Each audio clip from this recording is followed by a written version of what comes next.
ক্ষমতায় বসতে না বসতে জীবননাশের হুমকি পেলেন পশ্চিমবঙ্গের মুখ্যমন্ত্রী শুভেন্দু অধিকারী। আল কায়দার নাম করে ভবানীপুর থানায় ইমেল পাঠায় এক যুবক। শুক্রবার এসটিএফ এর যুগ্ম কমিশনার জানান, বুধবার সকাল 10:15 নাগাদ ইমেল আসে ভবানীপুর থানায়। সেই ঘটনার তদন্তে নেমেই গার্ডেন রিচ থেকে এসটিএফ এর হাতে ধরা পড়ে হাসনান আলী নামের এক ব্যক্তি। তবে হুমকির মেসেজ লিখে ইমেল করা হয়েছে এক নারীর নামে। ইমেলে উল্লেখ করা হয় ওই নারী আল কায়দা সংগঠনের সঙ্গে যুক্ত। বাংলার নতুন মুখ্যমন্ত্রী শুভেন্দু অধিকারীকে আত্মঘাতী বোমা হামলা করার পরিকল্পনা করা হচ্ছে বলে লেখা হয় ইমেইলে। অভিযানে আটক করা যুবককে জেরা করে ঘটনার নেপথ্যের কারণ উদ্ঘাটন করে এসটিএফ এর তদন্তকারীরা। শত্রুতার জেরেই এই কাণ্ড ঘটিয়েছেন তিনি। মূলত নারীকে ফাঁসাতেই তার আইডি ব্যবহার করে মুখ্যমন্ত্রীর নামে হুমকি মেইল করেন তিনি।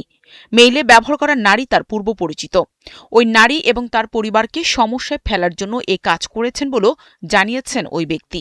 বিভিন্ন লোকের নাম দিয়ে বিভিন্ন অ্যালিগেশন, ও কল সেন্টার চালাচ্ছে, ওর কাছে বন্দুক আছে, ওর কাছে ফেক কারেন্সি আছে, এরকম বিভিন্ন রকম অ্যালিগেশন আমরা মেবলে দেখতে পেরেছি আপাতত। সো এগুলোর উপরে আমরা এখন অ্যাকশন নেব। এছাড়াও তদন্তে উঠে এসেছে এর আগে ওই ব্যক্তি নির্বাচন কমিশন, ভারত সরকারের দপ্তর সহ বিভিন্ন জায়গায় মেইল করতেন। আটকের সময় যুবকের কাছ থেকে জাল মুদ্রা উদ্ধার করা হয়। ওই যুবকের বিরুদ্ধে মামলা দায়ের করা হয়েছে।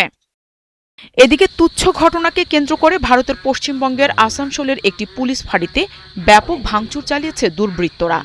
পুলিশ জানায়, প্রশাসনের নির্দেশে রেলপাড় এলাকার বিভিন্ন মন্দির ও মসজিদে লাউডস্পিকার বাজানো বন্ধ করার বার্তা দিতে যান পুলিশ ফাঁড়ির সদস্যরা। এ খবর শুনে দুর্বৃত্তরা পুলিশ ফাঁড়ি লক্ষ্য করে ইট পাথর নিক্ষেপ করে। এতে কয়েকজন পুলিশ সদস্য আহত হন।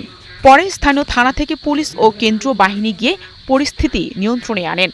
অপরদিকে জলপাইগুড়ির রাজগঞ্জের তৃণমূল কংগ্রেস প্রার্থী ও স্বর্ণজয়ী অ্যাথলেট স্বপ্না বর্মনের পাতাকাটার বাড়িতে আগুন দেওয়ার অভিযোগ উঠেছে প্রতিপক্ষের বিরুদ্ধে।